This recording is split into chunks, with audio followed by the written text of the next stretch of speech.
Who knew I would make it this far? They hated, they never believed me. Yeah, I would never drop the ball. I know I make it look easy. Egodrift, the man, the legend, the superheroes. Good to see you, buddy. Picking up the pieces. That mean you really playing with your life. I'm about to come and run it all back. I'm the new era, about to snap back. Everyone, my name is Sean K of Egodrift. I am here with the team of teams, Egodrift Motors, Vincent Offenbeck. Offenbeck? You nailed it. I nailed it. All right. And Ben Key of Egodrift. As you can see, they are Egodrift down. We're going to have a conversation, just talk about the company. I've been talking to Vincent for a while, and he's always readily available to talk about the products, to answer questions to consumers, me, manufacturers, anyone. He knows his stuff. So I told him about early last year, I was like, at some point we have to sit down and talk. So we're at IRCHA. It's 2022. It is Friday. And I said, hey, can you come by? Can we have a conversation? He said yes. Ben Key said yes. And we're just happy here to have him. So welcome to Hack TV. Thanks for having us. Yes. Thank you. So we have Ben Key here. You are your thing. You are in the States as what? What is your job? What is your title? U.S. team manager for Egodrift. U.S. team manager for Egodrift. But you also do some other jobs. He doesn't. U.S. team manager doesn't cut it. Exactly. He's single-handedly prepared all the paths for us to be here, and we couldn't have done it without Ben. Ben is just awesome. Exactly. So I already said it. I was trying to get him to tell us what it is, but he told me what it is. He's way too modest. Okay, so tell me what the part of the job is of everything that you do. Team sponsorships, work event sponsorships, make sure pilots are there to represent, make sure they have flags available to make sure we're properly represented. For IRCHA, it's a little bit more in-depth with making sure all of our flags are in the right place, all the people are in the right place, all the events are coordinated. I love it. Okay. Can I add one thing to that? Yes. Vincent, I need this. Vincent, I need that. Vincent, you forgot to give me this. Vincent, you still have to prepare that. That's a part of the job that nobody sees. But he's basically, he keeps reminding me of all the stuff that we still have to do, and he makes sure that I deliver that on time. He wants to keep me, but his main job probably is kicking me in the butt. Got you. I sensed that. Even when I came to IRCHA. He was here, I think, the day before you got here. But seeing him here, he was doing his thing, scoping out. He's checking, hey, you got to have these flags here. He knows all the rules, so that's good. But the thing is, when I saw you guys together, I saw the yin yang happening, and it's that you are he's here and you're over there, but the two come together and the job gets done. And one thing I want to say too, you guys have done an amazing job at organically growing the brand. You guys didn't do like a whole promotion push we're in your face. That was not your style. No, exactly, and I loved it because you made every customer feel like, and even me, feel like a part of the family. It's a family. It's not just, you care about the people more than the products. It's 100%, yeah. Right. We're in the very awesome position that my partner or our partner, Utah, who's still kind of ex-China, he's the motor mastermind, and he's been making motors for 18 years. What's his name again? Utah. Okay. Single tallest Chinese you'll ever meet, and he's nuts in the very best way possible. Right. But he is like one of the best motor builds in the world, I'm sure. Okay. A lot of big brands he made motors for, and his dream was always to make his own brand. My dream was always to have my own products. And when the two of us met, it was a match made in heaven. But Utah is making amazing motors, and which gives us the freedom to focus on just spreading the love, and that's what we do. I love it. One cool thing that I noticed about your brand as well is that you cater to a specific need for that specific need. So if a guy says, hey, I'm doing a speed competition and I need more speed than torque, or I need, I'm running on 13S or 16S, you guys can make that motor specific for that use in that application. The thing is really that we try to do things differently, and all our motors are hand-wound. So it doesn't make a lot of difference to us whether we wind up, 510 kV, 530 kV, 550 kV. Yeah. because this is one of the things that I'm very proud of, is the whole process behind it. It's very, I have a fetish for processes. Yes. So the motors are, if you order a motor from us, that motor gets built to order for you. We prepare all the components to make it as fast as possible, and we usually get motors out within 24 hours. Right now the shipping is like good, but even if you want a custom motor, it's usually shipped under 16 hours. That's insane. The problem is not in the factory. The problem is like the way they are in China is still a bit difficult. But I was like, okay, wait, we're making all those motors to order. If somebody needs a custom motor, it doesn't make a difference to us whether we take the wine for a 510 or we take the wine for a 550, or you see you need something in between, so we do something in between. The process is going to be the same. It's kind of our industry 4.0 or something, to get all that and bring that to the customer to make that gap, that bridge between the customer and I love that. I love that. So just if you're getting into this RC hobby, and they make motors for everything, so I don't care if you're doing a whatever. It is very difficult sometimes with certain other manufacturers to get someone on the phone. And when I say on the phone, I mean ask them a simple question. And sometimes they'll say, hey, ask our reps. That's cool. But when you can get the guy, the brains behind the whole thing on the phone and actually have a conversation with them, it takes that product just to the next level, because it's not, like I said before, it's not about the product. You make the service, it's about the people, it's about the experience. Absolutely. And good news that Kenny Ko, one of your pilots, just won the 3D Global 3D. Global 3D World Championship, which makes us double reigning World Championship, because he's, as of now, still the reigning F3N World Champion. So we are, as of now, the reigning F3N World Champions and Global 3D World Champions. Wow.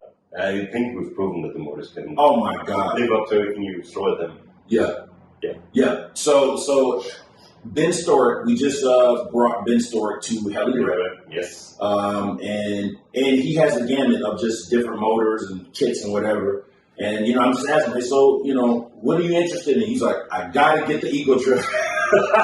So, and then when he flew. I think he's loving it, right? Oh, no. He's more than loving it. He's more than loving it. Because the first flight, he was used to flying the Align motors, and no disrespect to them, it's just the Egodrift is just different type of animal.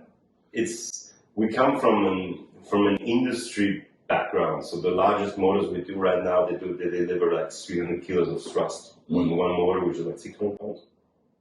I don't know. So I would assume like a pound, 2 pounds is about a kilo. So the largest motors we do right now are like 600 pounds thrust per motor. Okay. On the size, and so the one that we have for 200 pounds is a 150/50. So if you think like a 45/30 would be 45 millimeters in diameter and 30 millimeters in width.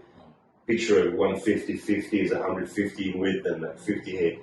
That one can do 200 pounds. It's for 60-inch tri-blade carbon fiber propellers for UAV taxis. That's crazy. Yeah, we're working on UAV drivetrain. We have a new seat to go with it. We have props to go with it.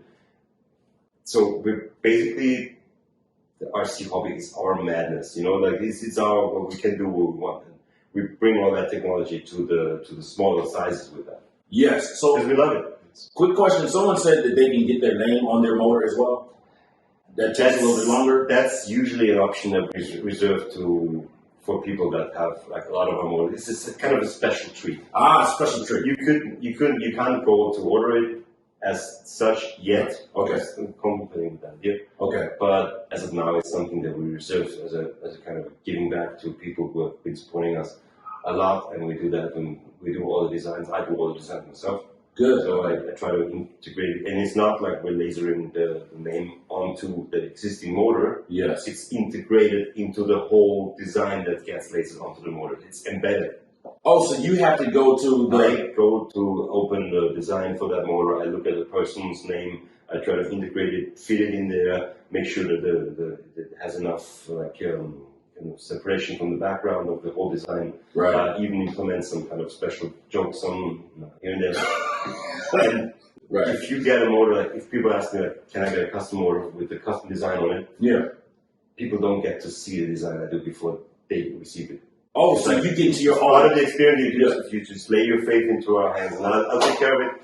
And we really care. So nobody, I think, as of now, has been disappointed by what we did. So you get in full artist mode, and you're like, let me take this person in consideration. And it's not my comfort zone. Like, it's really not my comfort zone as much as It isn't. It isn't. I do that because I want to give something back to the community, give something back to the people who support us. But the artistic side, as much as I go into a lot of details with all our merchandise and all our presentation, because to me that's something that I really enjoy seeing that come to life.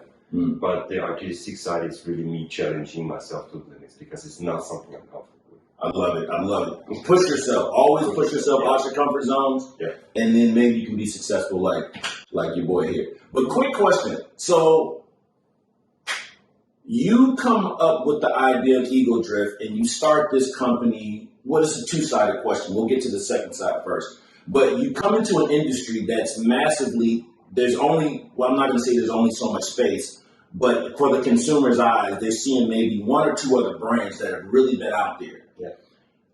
When you're starting a new company, you're a lot of things can happen. You can be welcomed, you can be shunned, they can make room for you, or maybe not.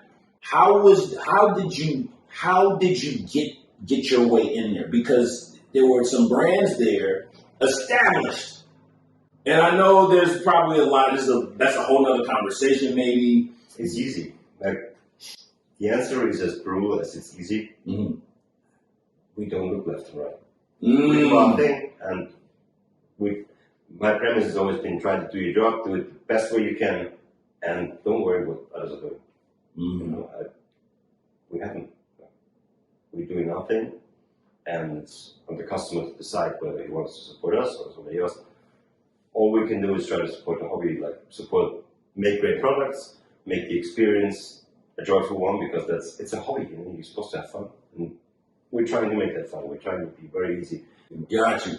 How did you guys meet? You're asking me? Yes, you He's did. regretting that. He's like, damn it. So it's kind of a long story.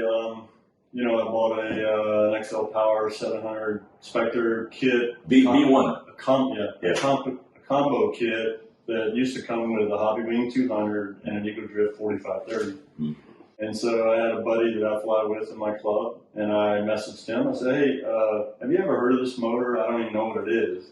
What about the motor? He said, well, Companoy's been kicking butt with it, right? And I was like, okay. So I had to look up Companoy, because at that time I didn't even know who he was. And so I ended up putting both items in there because I talked to my buddy, and he said, hey, just try the motor first and then make your decision later. And I was like, okay, that won't hurt. And I put the motor in and I flew it, and I thought, wow, this thing is incredible. After that, I probably had 8 or 9 helicopters at that time. Yeah. Immediately after that, I started replacing all the motors that I had in my other kits. And so I had probably at that time maybe 5 already with Egodrift motors. And then, so I was getting ready to build a Kraken 700. And so I asked my buddy again, I was like, hey, what motor do you think I should put in there? And he said, well, what about an Egodrift, blah, blah. And I was like, and he started giving me answers that I was like, where are you getting these answers from? And he said, oh, I just messaged Vincent. and I said, who the hell is Vincent? He's like, Vincent Offenbeck, one of the guys with Egodrift. I was like, oh, okay. I said, maybe I'll just message him. And, I think we had mentioned some team stuff, and I was already a field rep for IRCHA. Okay. And so I was asking him, I told him that I really enjoyed flying the motor, and I asked him if there were field reps in the U.S., because IRCHA has a lot of them in the U.S. And I asked him, and at first he didn't really give me much of an answer, So about a month and a half later, maybe 2 months later. 2 months? Wait, no. I said, hey, Vincent. Yeah. Going back to that conversation we had before, I said, do you guys have like a field rep program No. in the U.S.? And he said, no, we're all like on the same level. And we have team pilots. And I'm like, okay, well, my instant thought was, I guess that leaves me out. Right. And then so I started talking to him again, and then, I guess I, was persistent enough. And finally he said, you know what, I think we're going to add you to the team, and you're going to be our first U.S. pilot. Love it. And team pilot. Team pilot. And, from there it snowballed. Maybe 3 or 4 months of being part of the team with no others. Right. Single guy. Yeah, said, You can't be a team all by yourself. Right. He said, in the team chat, he put Ben Key front and center. And I was like, oh no, what did I do? Right. And he said, I want to make you the U.S. team manager. Okay. Right. I'm a team of one? Right. Best decision ever. No problem. Best decision ever. Best decision ever. Best decision ever. So I really didn't hesitate. I said, okay, sure. Like I said, I'm a team of one. I'll stand by and see what's to come. Right. And, we grabbed a couple pilots here and there. I think Greg was the second team guy. Greg Ringley. Oh, Greg. Oh, he's heavy. Yeah. Yeah, he was. I love Greg. And, Greg was a raffle winner, I think. Greg had won the motor in a raffle. Yeah. There's so many guys on our team. There's probably half a dozen or more that have won a raffle in a fun fly, got the motor, loved the motor, started talking to us. We grabbed them on the team. That's a lot of, almost half of our team is like that. And then along came the distribution with Direct, the team, the working together. Yep. And I had many conversations with Sam and conversations about growing the team. Yeah. And I worked out a questionnaire. Sam posted the questionnaire on Heli Direct. We all put out the links. We had a lot of pilots apply, at least 30 applied, I believe. Nice. And from there, we scrubbed the list and came up with our Called every single one. initial U.S. team. I love it. So how many do you have on the team now? 22. I tell people, even with Heli Direct, if guys want to get on the team, the last thing we're worried about is discounts. I'm like, how do you feel about the products we sell? How do you feel about the team? How do you feel about the energy? So a good story about that is, one of the questions Yes. in our questionnaire was, have you ever flown the Egodrift motor? Mm. And so, that was probably the highlighted question. And every single, you look at the spreadsheet of everyone who's applied, I built a spreadsheet, what their answers were to each question.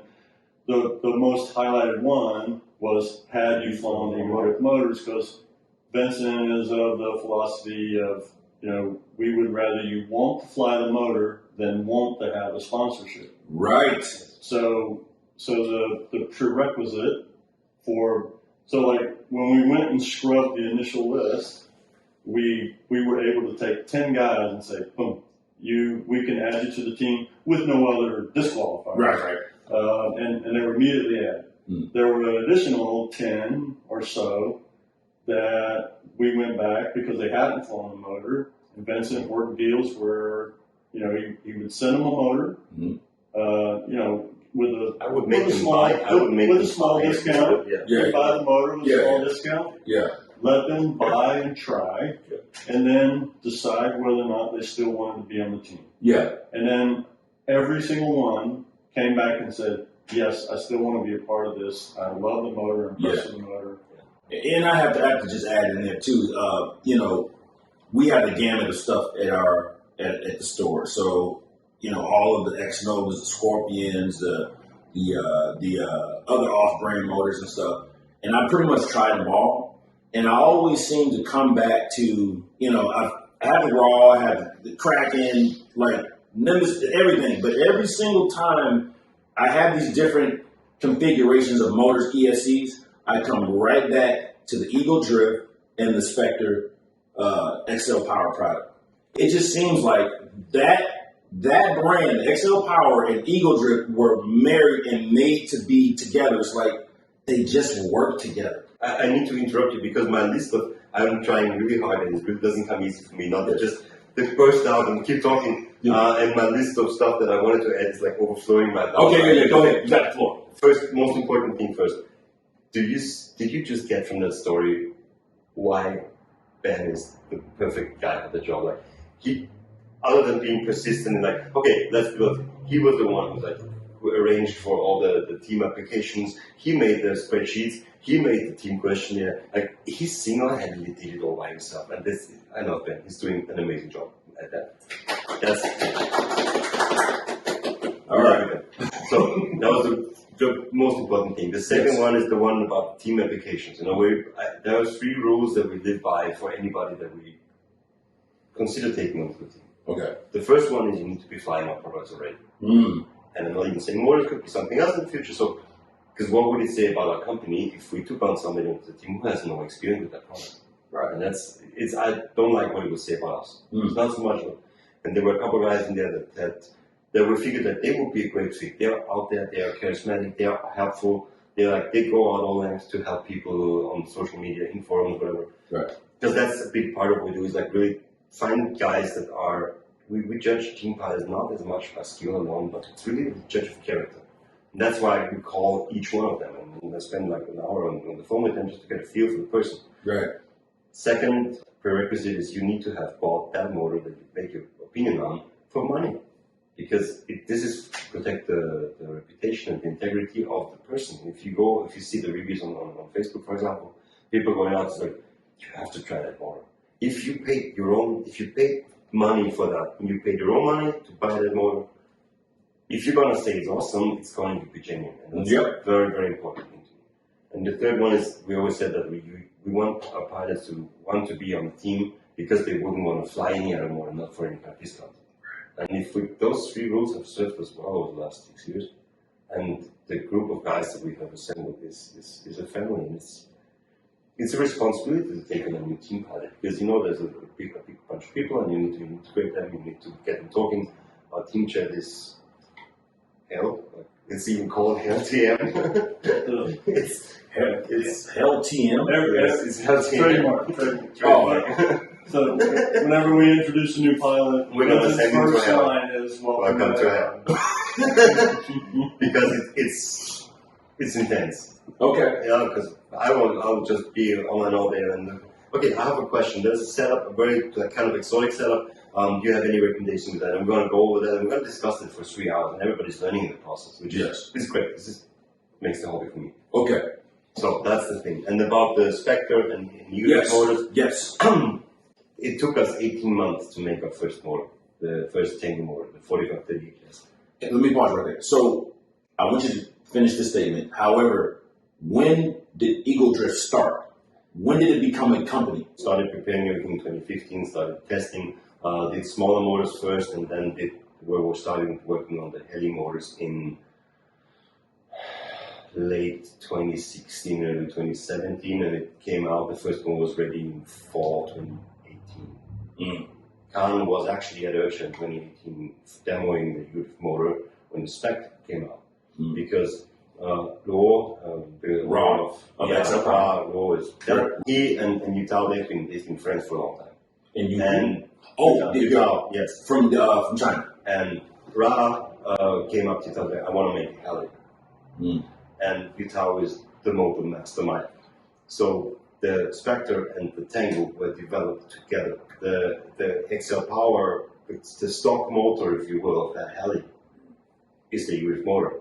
That's crazy. I didn't know that. No, you didn't know that. So it took a long time. It took a long time to develop the Spectre, and the Egodrift motor was developed alongside with it. And we handed it to Camponoy to test it in his Thai. I don't know what's the 40 degrees Celsius, was like 130, 120 Fahrenheit, something, and like brutal Thai summer temperatures. Oh, gotcha. Very hot. The whole setup was tested there, and until the point where we were confident with it, and said, okay, this is the perfect motor for it, and that's why we could release them. The XL Power motors that came out, yes, they were also done by us.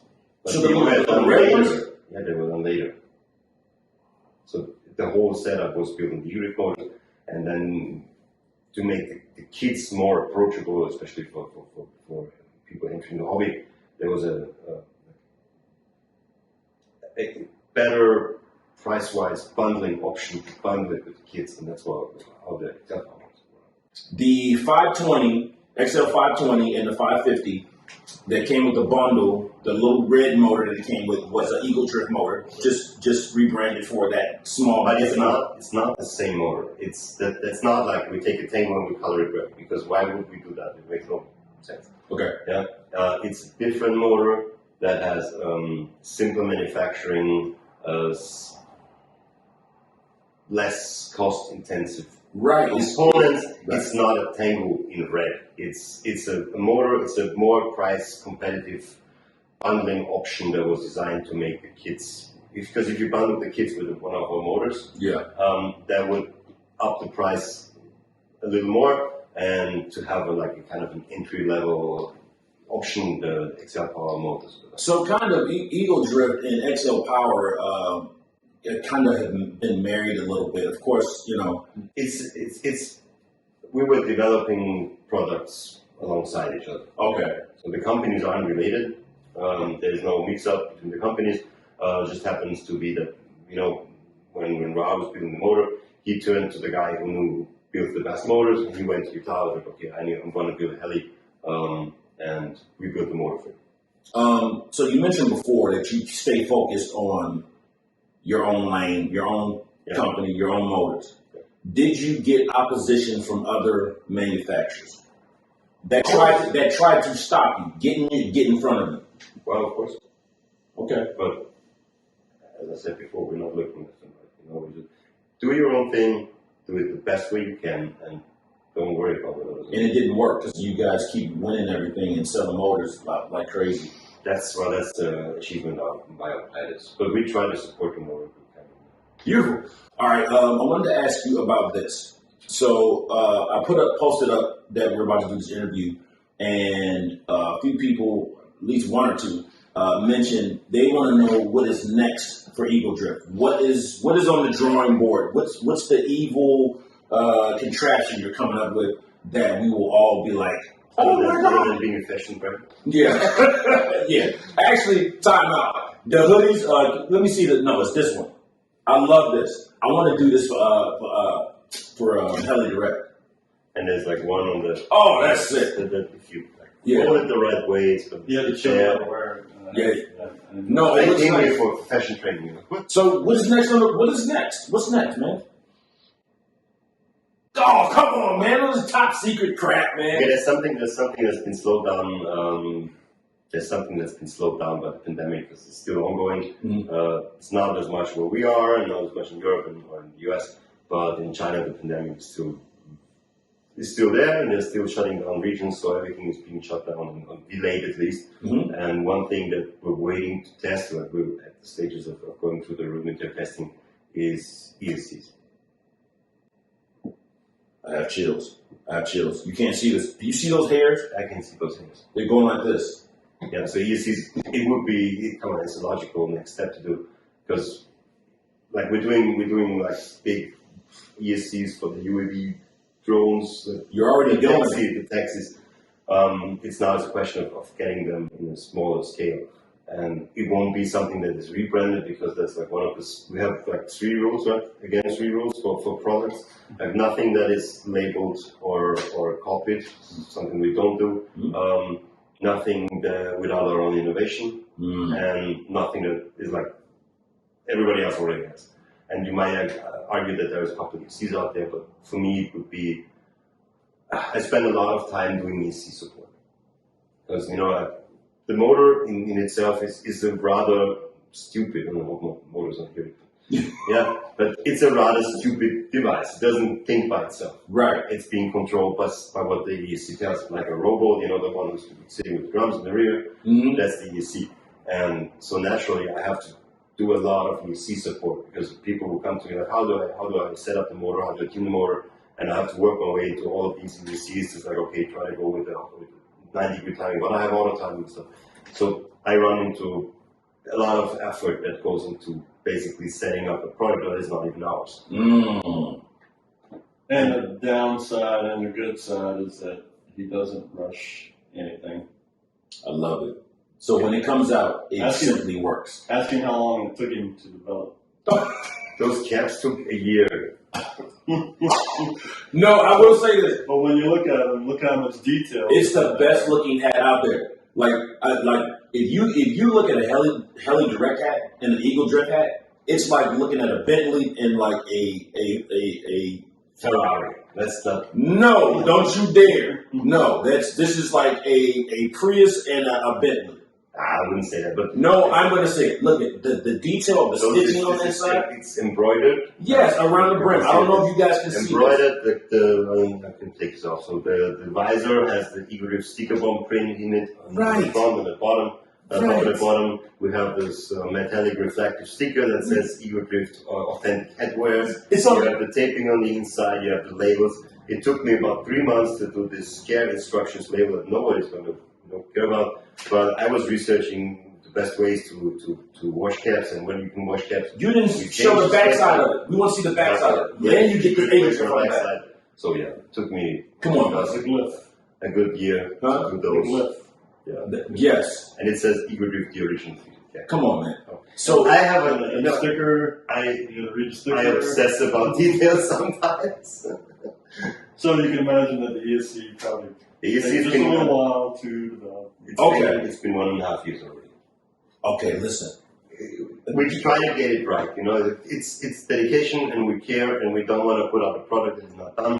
Yes. The first model, the Tango, the 4530, it really took us 18 months to get that first model out. I cannot wait to see this ESC. I cannot wait to look at it because I know it's going to look sick. It might just be black. But maybe not. But it will be nice if it's just so. The idea that we have behind that is like you buy a Sony TV and you buy a Sony stereo system, you expect them to work together flawlessly, right? Right. And that's the idea of getting like a complete drivetrain. We were also contemplating doing blades.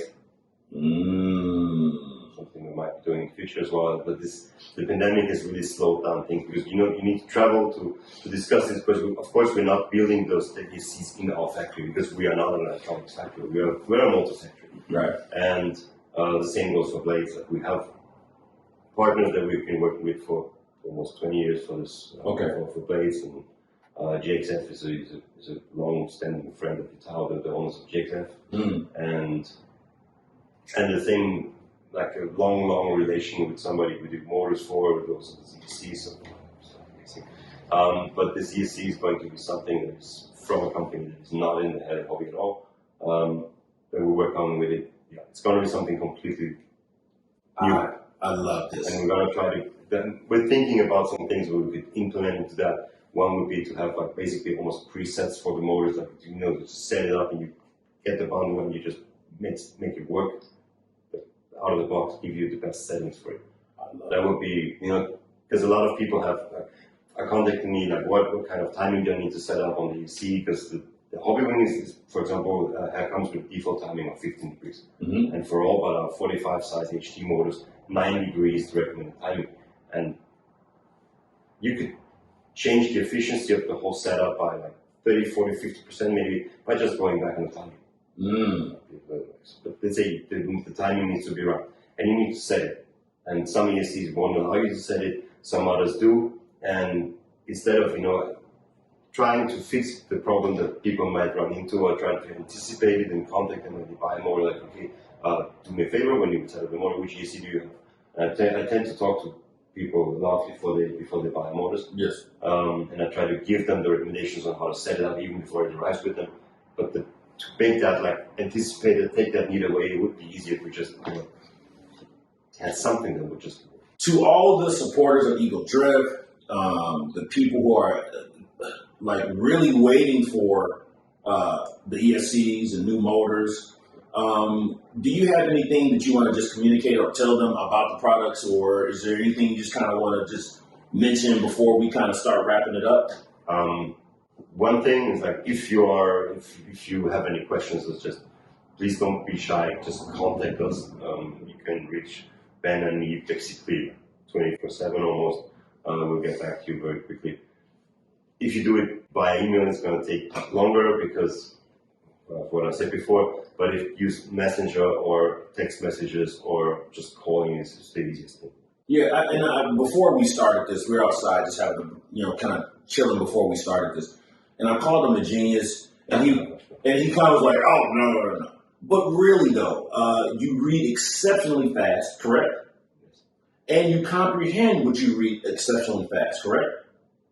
Most of the time. Most of the time. So what I'm saying to you is, if there's a problem, he will research it for himself, find the answer, and implement the answer or the fix to the problem as soon as you possibly can. Yes. Yes. So, but he's exceptionally bright, and this is what. No, this is. I just want to say this. It's the lights that make me exceptional. No, no, not that kind of bright. No, but he's exceptionally bright, and then also you have Ben, who pays attention to detail. Now, when you have exceptionally bright and detail, and you bring those together, it's an unstoppable force that can't be stopped. I wish you guys the best. I love Egodrift. I love you guys, family style team.